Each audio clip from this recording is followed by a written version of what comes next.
It is 5 minutes before 8 this morning, 5 before 8. And I'm delighted to have with me my guest this morning.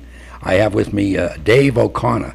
And I have to tell you, Dave O'Connor is here, and he's with the Webster Cash Mob.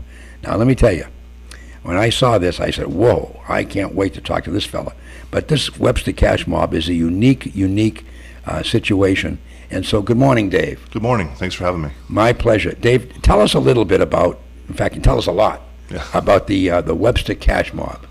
Well, it was established about a year ago. It's hard to believe that it's that a year has gone by because it's so much has happened. But it was all done through social networking. I was watching a Chronicle episode on television one night. I saw how they were doing a segment on mom and pop businesses, and they talked about a cash mob idea where a bunch of people went into this local hardware store that was recently impacted by a Home Depot moving to town, and 50 or 60 people went in. They all spent a set amount of money, and for 2 or 3 hours the owner of that local hardware shop just was sitting at the register, cashing people out. And it was a great experience, and it caused me to think, I think we should do something like that around here. So through Facebook, through a local forum that I'm a part of, I threw an idea out. Hey, why don't we try this? And I got a great response, and that was really just how it began. Really? Now, do you have a business yourself? No, I work for Map Free Insurance. Oh, okay. Yeah, so I work for a big company. Prior to Map Free, I worked for my brother's insurance agency. He was a local, small, right from the ground up. Yeah. So I have an appreciation for the local mom and pop shops. Right. So now, how does the cash mob work? So there were no real rules to how the whole thing became established. There were others who had done it, and there were obviously the people that had invented the concept. But even from them, it was wide open. You could handle the thing any way you wanted to. So one of the people on that forum, on the Facebook forum that we were a part of, the Webster Resident Forum, they owned a local bookstore, and they said, we'd love to be the first place that you hit. So I just set a date. I put an event on Facebook, and then got some response. And at 1 o'clock on a day in August, we all met there, and about 25 people showed up, and we realized that this is gonna be a hit. Well, 25 people showed up. 25 people at 1 o'clock. Yeah. She had a great. It ended. Well, it wasn't 25 all at once. It started out with like 10. I mean, she's a really small bookstore, but again, not a Barnes and Noble. No. A locally owned bookstore. The owner's right there. It was a place called Book Lovers Gourmet. They have coffee. They have a couple seats. They have a nice kids section. And throughout the course of 3 hours, people just kept trickling in over and over again. And the smile on the owner's face was amazing because she's able to walk around and help people. But you know what else happens in that too, Dave? Maybe, just maybe, Lulu, who had never been in that store before, the reciprocal effect, goes in, and she finds a book that she loves. And then when she's there, she's, oh, I didn't know they had this. Oh, and so all of a sudden, Lulu now becomes a regular customer. And that has been the reoccurring theme of this whole thing since we've started. Every place that we've gone to, people have said, "Oh my God, I can't believe that this stuff is here." We went after that one. The next place we went to was a gift shop, and every person that went in there, I wouldn't say every person, but I'd say probably about 75% of the people that were there had never been there before in their lives. That's right. And they all said the same thing. God, I would not have gone to Hallmark had I known this place existed, because this place has everything that I'd ever would have wanted out of a gift shop and more. Well, what this really, I remember, and this is many, many years ago. I used to own WARE up in Ware, and in the early '60s, the first strip malls started to come in the Springfield area. And I remember meeting with Nat Falk, who had a little men's haberdashery. And Nat and I put together the Ware Business Association. And the first meeting, we had 6 people show up. And we even had a couple of naysayers out of the 6. Oh, it'll never work, And in those days, the merchants, they used to open 8:30 in the morning, and they close every Wednesday. or Wednesday at noontime they'd close, whatever it was. And they'd be open one night. Thursday night was the big night because that's when everybody got paid.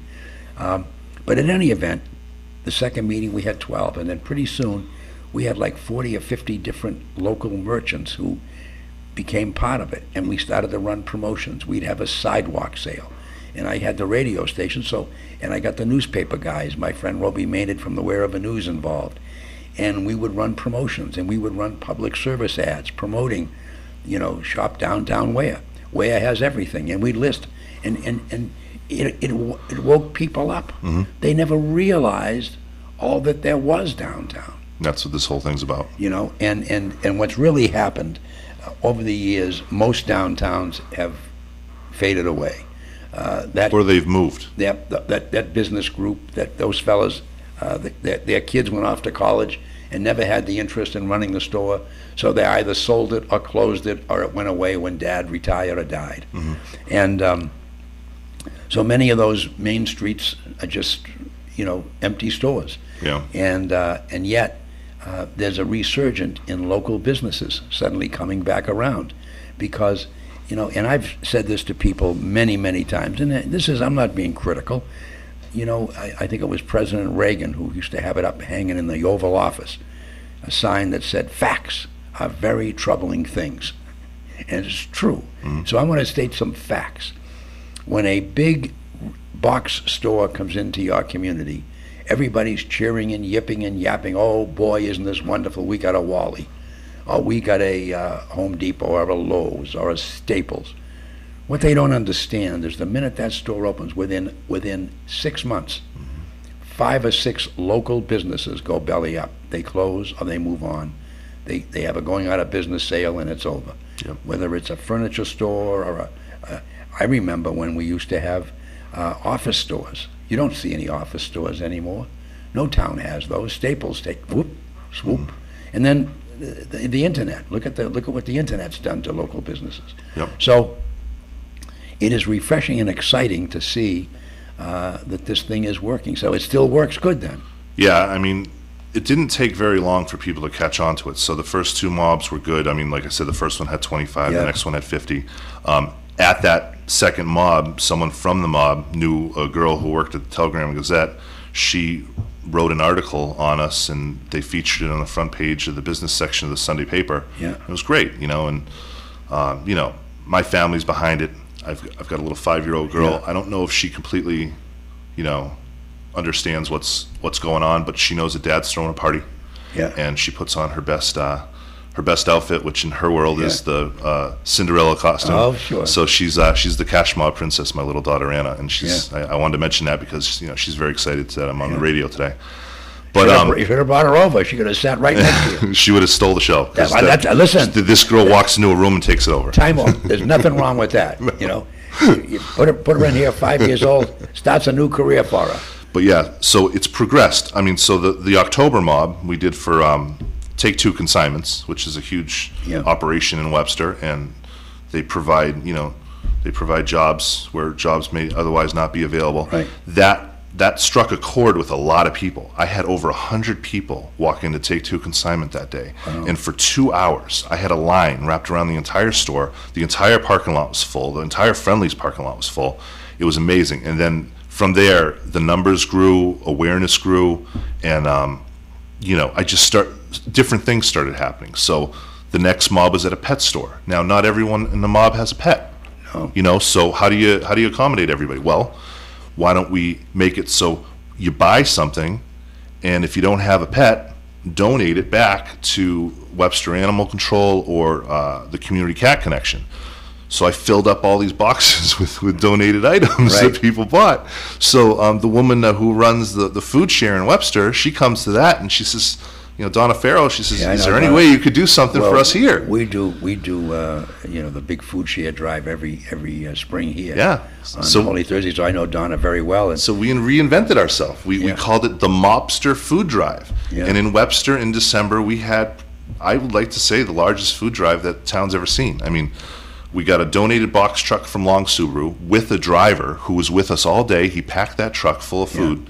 We filled that thing twice, and in 3 hours we raised $3,000 in cash. Okay, it was amazing. It was the outpouring of support from not only the business community That's that donated everything, but from Well, all we these, did all these people that just, it was amazing. It was driving down Lake Street onto Main Street and backing that truck up and just watching that food Yeah. flow down into the bottom of that little building We was did a the thing. highlight of I my had a year. station up at Killington, Vermont, and you tell me that story, and it reminded me of this. And we had and the day after Thanksgiving, Black Friday, I did a promotion with Price Chopper up there. They had just opened the store, and we did a big promotion. And the first year we called it Filibus. We got one of those little small, because we didn't want to, Us too. We got 12-foot box truck So just we in got case. a little small, one of those small school buses that carry about 15 kids. Yep. And we parked that, and we asked people to, and the store put end displays, like 3 cans for $2 or whatever it was. And you could buy them and donate them and put them all, non-perishable food. Mm-hmm. And if you wanted to donate a turkey, you could get a certificate, and turkey was $5. So you give us $5, and then we'd give you a certificate, and then we'd redeem that back to the store and get turkeys. And so the first year we did it, we filled that little bus in by noontime. Had to bring in a second bus, and then and we did it again the following year. We filled 2 big school buses, and it was called the Filibus promotion, and we did it 2 or 3 years for the food for the needy for Christmas, because it was right at the day after Thanksgiving we did it, and it was unbelievable, the response. So it is heartwarming, and I'm sure it is for you to see the response that you've been able to generate in the community, getting people to go out. So what do you do, one a month? Yeah, one a month. I didn't do one last month. Just I was on vacation with my family, and we haven't had a vacation away in a while, so I wanted to just focus all my attention on that. Because this does take a lot of work. I don't mind it, but it does. It's a lot of effort. The problem becomes, that's right, and people don't realize sometimes the energy and effort it does take for someone to do this and to do it. And I know I'm in the Sturbridge Rotary Club, and we do a lot of things throughout the course of the year, and people don't realize how much time and energy and effort it takes to go raise money to be able to give away 6 $1,000 scholarships at graduation. Yeah. You know what I'm saying? Yep. And then we give out the little dictionaries to the 3rd graders every year in all the schools. And but that all takes time and energy and effort. Yep. And so, to your point, you deserve a break every once in a while. Yeah, but the family's behind it, and we've done a lot. I mean, in addition to the food drive, we did a bowling event. Mohegan's was sold and bought by a new owner, and instead of the guy closing shop and moving business somewhere else, he reinvested over $1 million into this place and built the most unbelievable entertainment destination in Webster. And so we did a bowling for Brady event for a little boy with neuroblastoma, Brady Smith. Wow. And we did that event over the course of 4 hours. We brought in probably about 200 people. A portion of all the bowling proceeds went towards the charity, and I had T-shirts that were donated from Hometown Bank. Hometown paid for the T-shirts. I had a vendor create them, and then we sold those, and we also sold Brady gear, like T-shirts and wristbands and stuff like that, and just donated all that money back to him. In addition to that, most recently we had a cut-a-thon, which at a local hair salon in town. I can't take credit for it completely. A girl who was friends with one of the bombing victims at the marathon, she was experiencing a lot of stuff, and she works at a hair salon in Webster, and they said, we're going to do this cut-a-thon. And then when I read it, I said, we got to get behind it. So for my May mob, we said, we just want to work together. So I worked with them. They raised a bunch of money for her charity, and because bottom line is, the one fund is great. It's great for everybody. Yeah. But there's different tiers of support that they get. Well, not only that, but the other interesting thing, Feinberg he made a very valid point. He said, in some of these cases, giving someone $500,000 doesn't even scratch the surface of what it's going to cost by the ultimate end of some of these people who have prosthetics legs.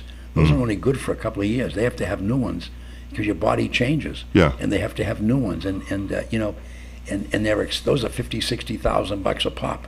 So even he at one fund said that even with this massive turnout, and it was huge, but some people getting, $500,000 or $700,000, it doesn't even begin to cover Yeah. the total cost of what. I mean, some of those people will have, issues with nightmares and all kinds of issues That's years from now. Yeah. And their lives. Some of them had great jobs. They can't work at that job ever again. Mm-hmm. If they've lost a couple of legs or lost a leg, they can't do what they used to do. And so And this girl, she didn't lose any limbs, No. but she was the iconic image of Jeff Bowman with the both legs gone. Okay, Yeah. she was with him. His girlfriend was running the race. It was her roommate, this Wow. girl Michelle Mahoney, and so she didn't lose any limbs, but she was messed up. I mean, Oh, yeah. major surgeries, and so on whatever tier schedule they have for the one fund, it may not affect her that much. So they set up their own fund for Right. her, Yeah. and however that's right. however much money's raised for her, good for her. Yeah. I mean, I just hope she gets better because, like you said, it's The a nightmare trauma- situation. It's the worst trauma case scenario. The trauma of it, seeing it. And the fact that we I could, mean, some of these people who didn't get injured but just were there and saw somebody Yep. maimed, Yeah. blown apart. That was just unbelievable, Yep. and it's so close to home. Yeah, and it's an image that it's just going to take them years Mm-hmm. of help to get to get themselves back focused.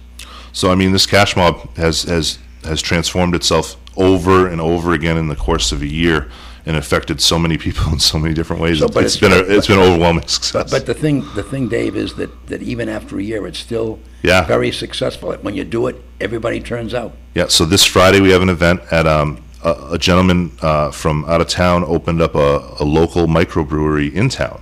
He opened up Kreishman Brewery on Thompson Road next door to the old Colonial Club. Very small building, but he, again, pumped probably $100,000 into this little building with all this brand new equipment. Oh, yeah. And he's making craft beer. Like, I'm not a huge drinker, but Yeah.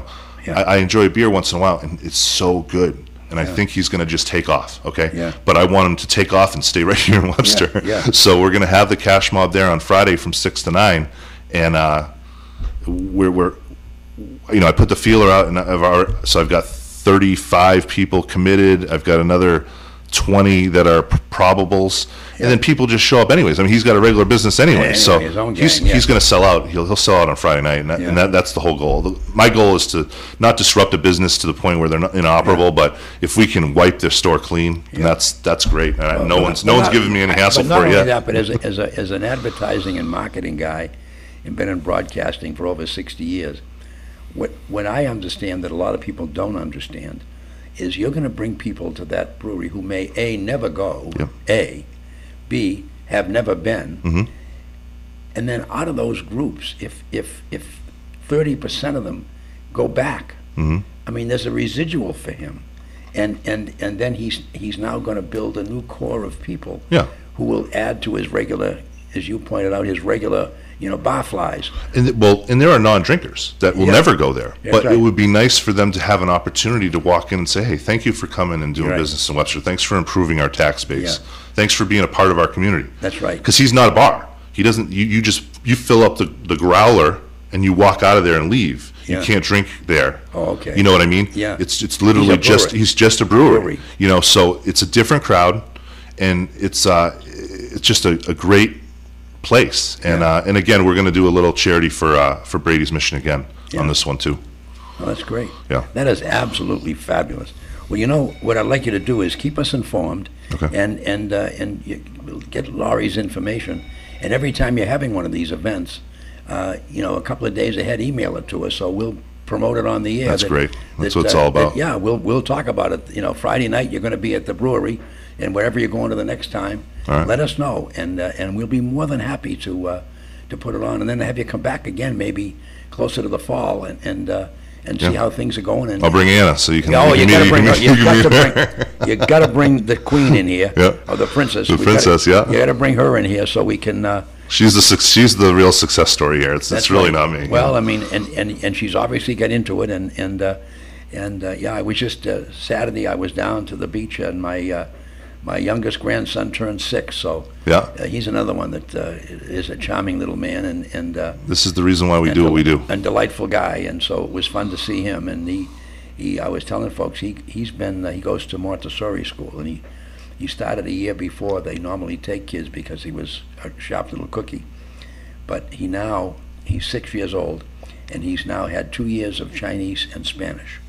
So he can speak Chinese and Spanish and English. So, and as long as he continues in that, and the school goes till the 8th grade, by the time he's out of there in the 8th grade, he will speak. He'll be trilingual in 3 languages fluently. Yeah. You know, and you figure about it, and it's hard to us because we really are in a global society. But as someone like me, an old guy like me, I say, wow, when that kid's going to be 17 or 18 and going to college, Marketable. you know, they'll be fighting over him to hire him because he can speak. You know, by that time, look at the Asian influence, you know, in the world, and the Hispanic influence. So he's going to be able to speak Chinese and Spanish and English.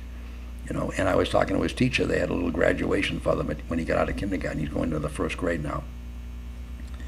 And I was talking about it, and she said it's much easier to teach a kid who's 5 years old Chinese, and Chinese is a tough language to learn, Chinese and Spanish, than it is when they're 16 or 17. And she said, because they don't know any different, and so to him it's just learning something new. Yeah. And so she said it's really. And she says, and some kids just love it and get it, and he happens to be one who really enjoys it. Yeah. And you know, it's fun. We have once in a while take him into a Chinese restaurant with us, and the little waiter will come over, you know, and to get ready to take your order, and Brady will look up at him and say, yum, yum, yum, yum. And I'll say, what did you say to him? And the guy goes, the startled look, you know, and then he brings all the other waiters over to see this kid. And little blonde, blue-eyed Irishman, you know, and I'll say, Brady, what did you say? I said, hi, how are you, Papa? That's what I said to him, you know. And it's great, and he gets a kick out of doing it, you know, because of the reaction. So, yeah. Can I give the address for the location? Sure. I want you to do everything you can. So the event's going to be Friday from 6 to 9 p.m. Friday's July 26th. The brewery is called Kreishman Brewing Company. They're located on 294 Thompson Road in Webster. This is our Webster Cash Mob event. It's going to be our 10th event, and we will have some donation jars there for Brady's Mission. And if you just wanted to stop down and welcome the owner to town and just leave a donation for Brady's Mission, that's okay too. And 100% of all that money, I'm just going to be, after I leave there, I'm driving right over to the Smith House and dropping that money off. And you know, however we can help that little boy fight his battle with cancer is something that we want to do. That's great. Well, let me ask you, Dave. Have you talked to Chronicle at all? You know, I did, but they've already done the segment, so they don't. Yeah. You know, I figured it would be nice if they saw their segment come full circle. Yeah. You know, hey, listen, I saw your show. Yeah. I saw something great. I went ahead and started did it in our my own, community, and it's a huge success. But I got one of those intern responses. Hal, thank you for your interest in Chronicle and blah blah blah. And never heard from them again, but that's okay. Yeah. Oh, I know. I a lot of times they, you know, they do a follow up. That's all. And I thought it would be nice. It would be nice if they did. A great follow up that somebody, you know, saw the show and followed up on it and started their own. You know, so it's all because of them. I mean, I watch that show every night at 7:30. Yeah. I love it. I love Main Streets and Back Roads. Well, that show's been on for, years and years. And Mike Barnacle used to be on that show years ago, way back. And he does a cameo once in a while. Does he really? And Chuck Kramer used to be on it, and Mary Richardson did it for a long time. That's been a wonderful program. In fact, years ago, I happened to be a mummer in the Furco String Band to Philadelphia, and we were at the Eastern States, and they did a segment on We Know a Mama Who's a Papa, and I had 5 kids, 4 of them at the time, and the kids were all they brought the kids. We had the kids there, and they got off the big bus, you know, and showed us the costumes and everything. So they did a segment. It's got to be 30 years ago now, I guess. But in any event, that show's been on for a long time. It's a great show. Yep. Well, Dave, I want to thank you so much for stopping by this morning. Yeah, thanks for having me. And then keep us in the loop, and you can take my card right there so you know how to get a hold of us. All right. And let me know when you're having your events, and we'll be certainly glad to plug them and promote them for you. And then have you come back maybe, you know, in October or so. Okay. And as you get ready for your Christmas thing. Yeah, we might do another mobster food drive. Do a food drive, so yeah, come back and that'll be maybe good. have Donna come with you. Yeah. And bring the princess. All Promise right, me. definitely. and we'll have her here, and we'll do another program so folks can really know. I mean, it's exciting to have folks like yourself that do things and reach out. And as you said, it takes a lot of time and energy and effort. But then there's a great reward. You know, I've often said to people, doing good, helping somebody out, helping somebody who needs a hand, is the greatest single reward anybody can get, and it's got nothing to do with the money. No, you know, there's no money in it it's at not all. about money. Yeah. You know, it's about feeling good about yourself. And you walk home, or you drive home, or you go home and you sit down and relax, and you say, "Wow, that was wonderful." As you indicated already, With my daughter. you know, the shock that you've had when you 35 or 40 or 50 or 60 or 100 show up to lend some support. So Yeah, I just want to show her. I want to show her the way to Yeah. doing great things in the world. You know, and so. it's so important.